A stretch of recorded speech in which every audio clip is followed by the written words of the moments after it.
Halo semuanya, perkenalkan nama saya Kevin Jonathan Simanjuntak dengan NIM 2103061103, Prodi Peternakan kelas PTNA, Universitas Sumatera Utara. Di sini saya akan membuat tugas video tentang menjawab 7 pertanyaan mengenai metabolisme dalam rumen dengan mata kuliah biokimia dengan dosen pengampu Bu Tati Vidana Sari. Baiklah, di sini akan ada 7 pertanyaan yang saya akan jawab. Dan pertanyaan pertama yaitu adalah jelaskan proses pencernaan karbohidrat pada ruminansia dan non-ruminansia. Jawabannya adalah di sini pada monogastrik pencernaan karbohidrat itu dimulai dari mulut dengan volume saliva di dalam ginjal secara mekanis dan hidrolisis, dilanjutkan dalam usus halus oleh enzim pankreas. Lalu pada empedu serta getah usus. Proses pencernaan ini hanya mampu menghidrolisis karbohidrat sederhana, sedangkan serat kasar tidak mampu didegradasi. Oleh karena itu, sebagian serat kasar ini lewat dari organ pencernaan utama masuk ke organ bagian akhir saluran pencernaan seperti cecum, rectum, dan kolon. Lalu pada ruminansia, proses metabolisme karbohidrat pada hewan ruminansia ini berlangsung pada rumen. Karbohidrat ini merupakan golongan polisakarida, yakni serat kasar selulosa. Di dalam rumen, karbohidrat difermentasi oleh mikroba menjadi pirufat. Kemudian, asam pirufat yang dihasilkan akan diubah menjadi VFA, karbon dioksida, dan CH4.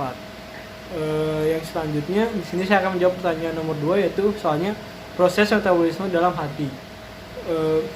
Metabolisme karbohidrat dalam proses karbohidrat di sini hati memiliki beberapa fungsi spesifik seperti menyimpan glikogen, mengubah galaktosa dan fruktosa menjadi glukosa, lalu ada glucogenesis dan membentuk banyak senyawa kimia penting dari hasil rantai metabolisme karbohidrat. Dan hati ini juga penting untuk mempertahankan konsentrasi glukosa darah normal. Misalnya di sini penyimpanan glikogen memungkinkan hati mengambil kelebihan glukosa dari darah, menyimpannya, dan kemudian mengembalikan kembali ke dalam darah bila konsentrasi glukosa darah mulai turun terlalu rendah. Lalu soal ketiga, jelaskan proses pencernaan protein pada tubuh ruminansia dan non-ruminansia. Di sini pencernaan protein pada unggas dimulai saat dimakan, dihaluskan dan dicampur di dalam ventriculus. Di sini bisa terlihat pencernaan tersebut dimulai dengan kontraksi otot proventriculus yang mengaduk-aduk makanan dan yang kemudian akan bercampur dengan getah pencernaan yang terdiri atas HCl dan pepsinogen. Pepsinogen yang bereaksi dengan HCl berubah menjadi pepsin, dan HCl dan pepsin akan memecah protein menjadi senyawa yang lebih sederhana seperti polipeptida, proteosa, pepton, dan peptida. Penyerapan protein ini dimulai ketika makanan masuk ke dalam usus. Di sini dalam usus ini ada mukosa usus yang terdiri dari atas lapisan atas otot licin, jaringan ikat, dan epitel dan kolumna sederhana. Pada epitel pelapis terdapat banyak sel goblet yang menghasilkan lendir dan sekresinya membantu melicinkan makanan. Pada mukosa terdapat banyak vilus yang mengandung banyak pembuluh darah dan pembuluh limfa kecil. Lapisan epitel akan menyerap air dan zat-zat makanan. Sel absorpsi dari vilus merupakan tempat absorpsi asam amino. Secara umum, asam amino ini setelah diserap oleh usus halus akan dimasuk ke dalam pembuluh darah. Dan pada ruminansia, asam amino untuk ternak berasal dari protein yang lolos dari degradasi atau bypass protein. Protein mikroba rumen yang tercerna dan terserap dalam usus serta dari hasil fermentasi rumen. Lalu perombakan protein oleh enzim proteolitik dalam rumen menghasilkan peptida dan asam-asam amino. Produk ini sebagian besar akan mengalami katabolisme sehingga dihasilkan amonia atau NH3. Lalu terjadi kegiatan deaminisasi asam amino yang akan menghasilkan amonia yang bersifat konstitutif, yang artinya bahwa mikroba rumen akan terus melakukan deaminisasi terhadap asam amino. Walaupun telah terjadi akumulasi amonia yang cukup tinggi di dalam rumen, protein pakan dan NPN dalam rumen akan dirombak menjadi asam amino, dan amonia yang untuk selanjutnya disintesis menjadi protein mikroba. Kemudian masuk ke dalam abomasum dan selanjutnya dalam usus kecil diabsorpsi masuk ke dalam aliran darah. Dalam rumen sekitar 80% spesies mikroba rumen mampu menggunakan amonia sebagai sumber nitrogen untuk sintesis protein. Lalu bakteri rumen adalah pengguna amonia sebagai sumber nitrogen yang paling efisien. Di samping dimanfaatkan oleh mikroba rumen, amonia juga dihasilkan juga diserap oleh darah melalui dinding rumen dibawa ke hati dan diubah menjadi urea. Beberapa urea ini mungkin dikembalikan ke rumen melalui saliva dan juga langsung menembus dinding rumen. Tetapi sebagian besar dikeluarkan bersama urin dan kemudian dibuang. Lalu pertanyaan nomor 4, jelaskan protein metabolisme dalam hati. Jawabannya, dalam rumen protein pakan akan mengalami hidrolisa menjadi oligopeptida oleh enzim proteolitik yang dihasilkan oleh mikroba rumen. Oligopeptida selanjutnya akan diubah menjadi menghasilkan peptida dan asam amino yang kemudian digunakan oleh mikroba rumen untuk pertumbuhannya, terutama Bacteroides ruminosola, di mana bakteri ini mempunyai sistem transport untuk mengangkut asam amino ke dalam tubuhnya. Bakteri ini bisa menggunakan 40% peptida dalam rumen, sedangkan bakteri Butyrofibrio ribosulfan menggunakan kurang dari 10% untuk pertumbuhannya. Karena tidak semua peptida dan asam amino yang terbentuk dalam rumen digunakan oleh mikroba, di mana sebagian akan mengalir ke usus halus. Lalu pertanyaan kelima, bagaimana proses pencernaan lemak ruminansia dan non ruminansia? Jawabannya, pencernaan lemak pada ruminansia dimulai dari aktivitas mikroba di dalam rumen terhadap lemak pakan yang akan membebaskan asam-asam lemak tak jenuh untuk kemudian diubah menjadi asam lemak tak jenuh yang tidak terserap rumen, melainkan terus ke alat pencernaan bawah atau usus halus, di mana ia akan diserap dan menyatu dengan kilomikron. Kilomikron ini mengandung lemak dan protein serta mempunyai fungsi sebagai alat transportasi lemak dari usus halus menuju jaringan-jaringan tubuh. Di dalam usus halus, lemak dipecah menjadi asam lemak dan gliserol oleh enzim lipase. Gliserol meneruskan perjalanannya ke hati, sedangkan asam lemak tidak dapat langsung diserap oleh usus karena zat ini tidak larut dalam air. Penyerapan zat ini dipermudah oleh getah empedu yang akan mengemulsikan asam lemak menjadi suatu bentuk yang larut dalam air sehingga dapat diserap oleh sel mukosa oleh usus halus.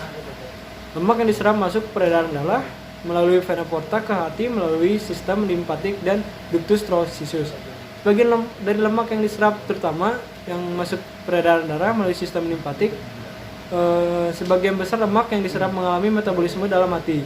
Di sini tersedia suatu mekanisme yang mengangkat lemak dari hati menuju ke jaringan-jaringan.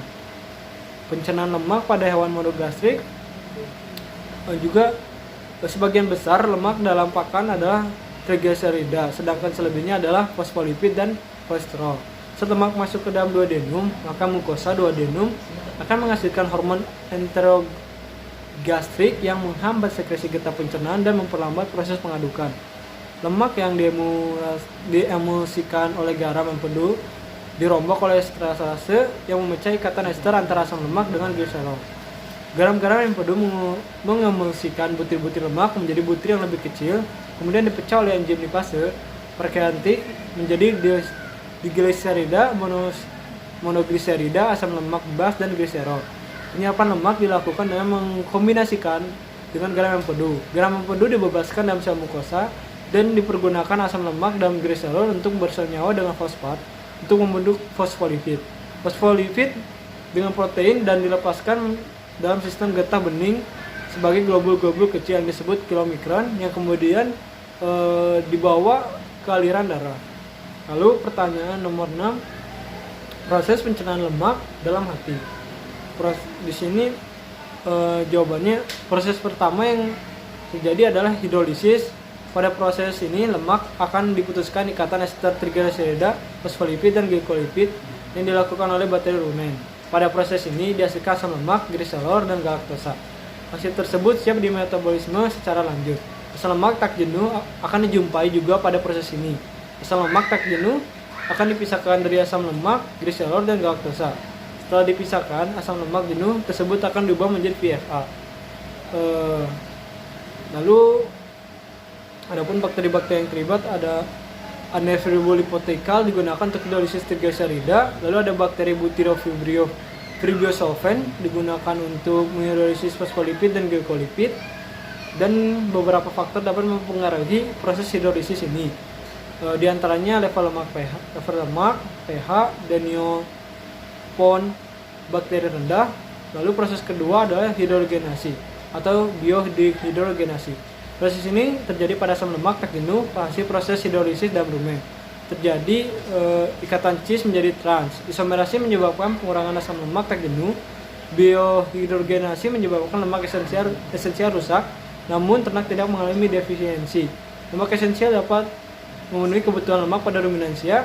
Kebanyakan lipid pada ruminan masuk ke duodenum sebagai asam lemak bebas. Dengan kemudian kandungan asam lemak jenuh yang tinggi, lemak akan diserap oleh duodenum. Asam lemak rantai pendek hasil hidrolisis akan diserap oleh dinding rumen. Asam lemak rantai panjang akan masuk ke dalam epitelium dan usus halus. Pada usus halus, lemak akan disintesis menjadi gliserida dan asam lemak oleh enzim lipase. Asam lemak membentuk triacylglycerol dalam epitel usus, lalu membentuk kilomikron dan masuk ke dalam peredaran darah untuk diedarkan ke seluruh tubuh. Lalu pertanyaan ketujuh atau pertanyaan terakhir di sini ada jelaskan skema hubungan metabolisme protein, lipid, karbohidrat. Jawabannya, keterkaitan metabolisme karbohidrat dengan metabolisme lemak adalah akhir pencernaan lemak akan memasuki jalur metabolisme karbohidrat dengan akan terjadi reaksi antara glukosa dan pirufat. Sementara itu, hasil akhir pencernaan lemak yang berupa asam lemak akan mengalami beta oksidasi menjadi unit-unit yang terdiri atas 2 karbon. Setiap 2 karbon akan mengikat satu molekul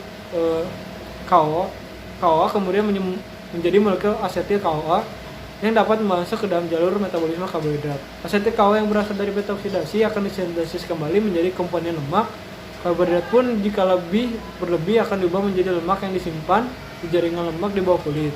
Keterikatan metabolisme karbohidrat dengan metabolisme protein akan mengalami 3 cara, yaitu pertama, asam amino akan diubah menjadi pirufat yang kemudian memasuki jalur ke metabolisme karbohidrat. Yang kedua, asam amino ketogenik diubah menjadi asetil CoA yang dapat memasuki jalur metabolisme lemak. Yang ketiga, asam amino non glukogenik dan non ketogenik dideaminisasi dan langsung memasuki siklus Krebs. Dan melalui yang ketiga cara tersebut, asam amino dapat menghasilkan energi berbentuk ATP, karbon dioksida, air, dan hal seperti karbohidrat. Sekian dari saya, terima kasih.